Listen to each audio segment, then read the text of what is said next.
Havia um tempo em que o acesso ao serviço público se dava exclusivamente pelo privilégio das famílias daquele que pretendia a vaga. Era necessário ser amigo do governador, da esposa do governador, do motorista do governador, ou de algum chefe político que tivesse influência junto ao governador para obter uma vaga no serviço público. Uma vaga para toda a vida, para sempre. Era um tempo no qual, para as famílias de elite, ter acesso ao mundo do trabalho no setor público era muito fácil. Mas, para toda a população, era mais difícil. Diferente dos tempos atuais, nos quais o acesso é através do concurso público. Luiz Daniel Baronto, jornalista, colunista social, que viveu esse tempo, nos conta como era o seu tempo. Olha, meu pai era o denista. Meu pai era o denista. O denista de carteirinha. E meu tio, Antônio Franco, filho do coronel Antônio Franco, da usina central, era do PSD. Você imagina. Então, o meu tio gostava de ir lá para casa, sentava na mesa de frente a meu pai, um denista, outro PSD, ficava na outra sala para ouvir a discussão deles dois, sabe? E achava aquilo fantástico. Porque naquela época, quem era o denista não saía dali nunca, quem era PCDista também não deixava o partido nunca, era uma coisa mais séria do que hoje, né? Eu nunca fui político, nunca acreditei nessa coisa, entendeu, da política. Naquela época, eu ainda levava um pouco a sério, porque era o DN, PSD, depois surgiu o PR, mas era uma coisa muito séria, né? Você defendia a sua bandeira, você vestia a camisa. Então, eu gostava de ouvir mais e admirava muito, porque meu pai admirava, eu admirava muito de longe. Os filhos tão grandes, cada um sabe o que fazer, e eu não confio mesmo nessa coisa de hoje. Então, eu não me interessei por política, não. Cumpro minha obrigação de ir lá votar, mas tenho muitos amigos que são políticos, porque ninguém é perfeito. Mas nunca exerci cargo público por ser de partido tal ou partido tal. Não vou botar Barão porque ele tem tantos votos, não. Eu entrei no serviço público pelas mãos de dois políticos, Lorival Batista e Augusto Franco. A esses dois eu devo toda a minha vida pública, tudo que eu exerci, tudo que eu fui, eu devo a esses dois homens públicos que eram políticos, mas que me colocaram lá porque o Augusto porque era muito amigo de meu pai e Lorival porque era muito amigo meu e eu amigo dos filhos dele. Então, exerci vários cargos públicos, mas nunca porque fosse de partido tal, nada. Mas minha vida pública eu devo a esses dois homens, Lorival Batista e Augusto Franco. Olha, primeiro que tudo, filho único. Tem seus ônus e seus bônus. Tive uma vida tranquila em termos de não ter me faltado nada. Não é? Não ter me faltado nada. Meu pai era um homem fechado, era um homem de exigir muito, mas também era um homem que me deu tudo o que eu quis, tudo que ele sentia que eu desejava como criança, como rapaz, tudo ele me deu. Então, foi uma vida tranquila. Nunca passei, não vou dizer que passei fome, nem passei necessidade. Não. Foi uma vida, graças a Deus, tranquila. Agora, de muita exigência. E vivendo num lugar, veja bem, você tem um nome já estrangeiro, um nome que não é nem do país, nem daquela cidade. Então, você, quando tem um nome assim, você fica muito focado, muito lembrado. Eu digo sempre a meus filhos, olha, se qualquer coisa que saia no jornal, numa rádio, e aparecer o nome Baronto, que seja coisa boa. Todo mundo sabe que claro. Baronto aqui só temos nós. Então, o nome também impunha muito, era preciso ter muito cuidado. Você não podia facilitar nada, não podia estar em farra, não podia estar fazendo nada que saísse daquele padrão dos Baronto, né? Então, foi assim. Minha mãe, sabe? Minha mãe era uma pessoa com depressão, e isso me ocupava muito, porque foi toda uma vida, desde meus 12 anos até ela falecer, ela sofreu, porque naquela época não tinha os tratamentos que tem hoje. Então, ela não conseguia. Meu pai ficava desesperado porque não conseguia resolver o problema, levava para Salvador, fazia todo tipo de tratamento. Então, isso angustiou muito a minha infância. Quando eu comecei a dirigir carro, porque era uma coisa interessante. Meu pai, eu morava ali na Rua da Frente, no primeiro trecho. E assim que eu completei 18 anos e tirei carteira, meu pai me deu o primeiro carro. Depois da bicicleta, o que eu sentia mais feliz era dirigindo carro. E até hoje eu tenho mania por carro. O meu primeiro carro foi que eu dirigisse, não. O primeiro carro de meu pai foi um Hillman inglês. A pessoa que foi vender o carro foi vender à noite. Chegou lá em casa, meu pai morava na Rua da Frente, aí ficou com o carro lá com a cor marrom. Aí minha mãe olhou, meu pai disse, como é, você quer? Ela disse, olha, se fosse verde eu queria, porque combina com o piso da garagem. Agora, marrom não quero não. Eles disseram, tá bem. No outro dia trouxeram verde.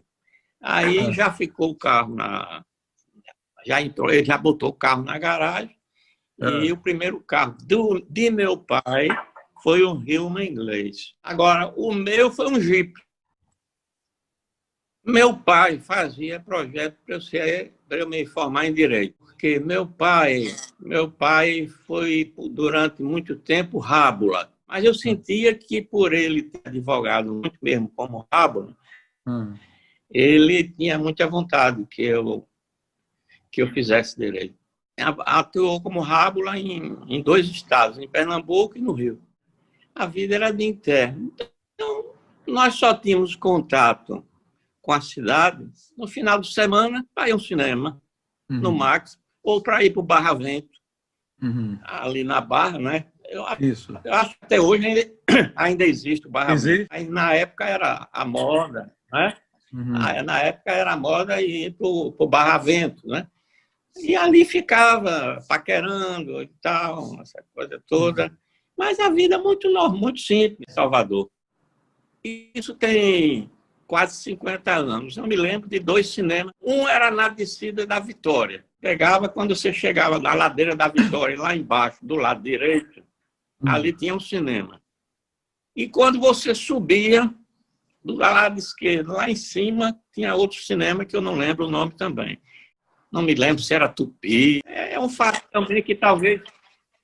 É um fato também que vale a pena relatar. Eu, embora muito amigo de Lorival Batista, eu tinha rompido com ele. Eu fui assumir um cargo na Secretaria da Agricultura e houve uma briga entre o secretário e Lorival. E, na época, eu me posicionei do lado do secretário e tal, e brigamos. Quando Lorival, mas era muito amigo de Dona Detinha, esposa dele, e dos filhos dele. Faltando pouco tempo para Lorival sair do governo, eu estava na minha casa, aí chega um carro preto, o motorista e diz, doutor Lorival mandou dizer para o senhor ir lá, agora. Eu digo, mas meu Deus, o que é que há? O que foi que houve? Então, fui preocupado, né? Eu de qualquer coisa eu tenho Dona Detinha lá para me defender. Mas tive uma grata surpresa. Lorival era um homem de um coração fantástico. Aí chegou para mim, senta aí. Senta aí, meu filho, hoje vou resolver. E ele mexeu naquela papelada toda e finalmente pegou 3 folhas de papel, me entregou e disse assim: escolha aí um cargo para você.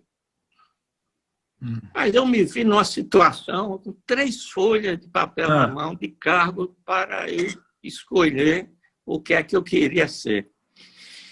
Aí tinha uma vaga de chefe da contabilidade do IPES.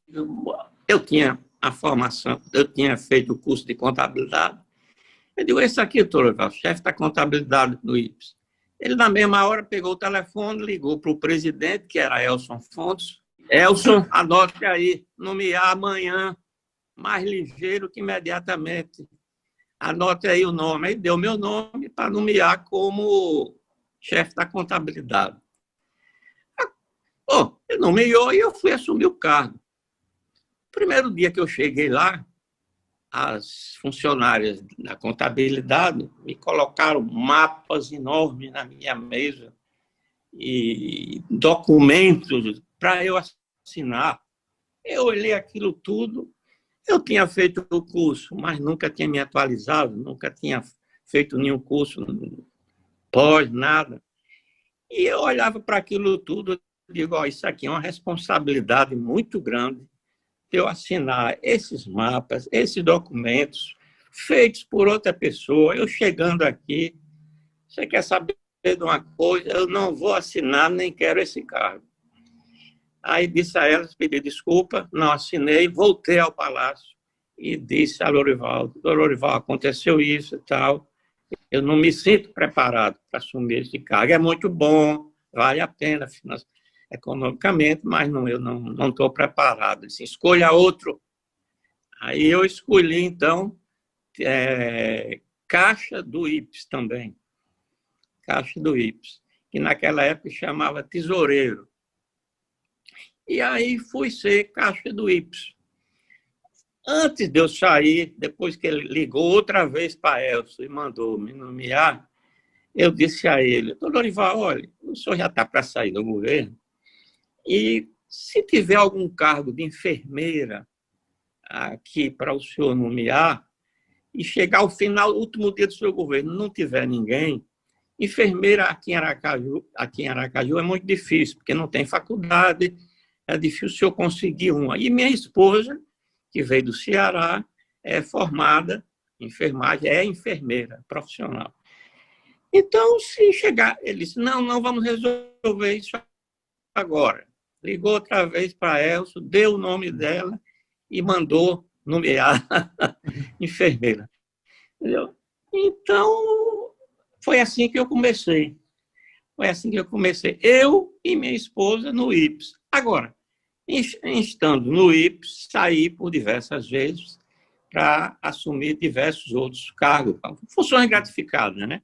Claro. Mas eu digo sempre, naquela época, como era fácil você vencer, porque você era bastante amigo do governador, você é amigo da esposa, ou do motorista, e você tinha um emprego, não era um cargo em comissão, era um emprego para o resto da vida. Então, hoje, a juventude sofre muito. Naquela época era bem mais fácil. Secretário de Estado adjunto da Casa Civil, no governo de Albano. Eu vou lhe... Antes eu tive outros cargos, porque eu fui presidente da BRP Sergipe, membro da Associação Sergipana de Imprensa, membro da Associação dos Diplomados da Escola Superior de Guerra, assessor de comunicação da FIAS, do SESI e do SENAI.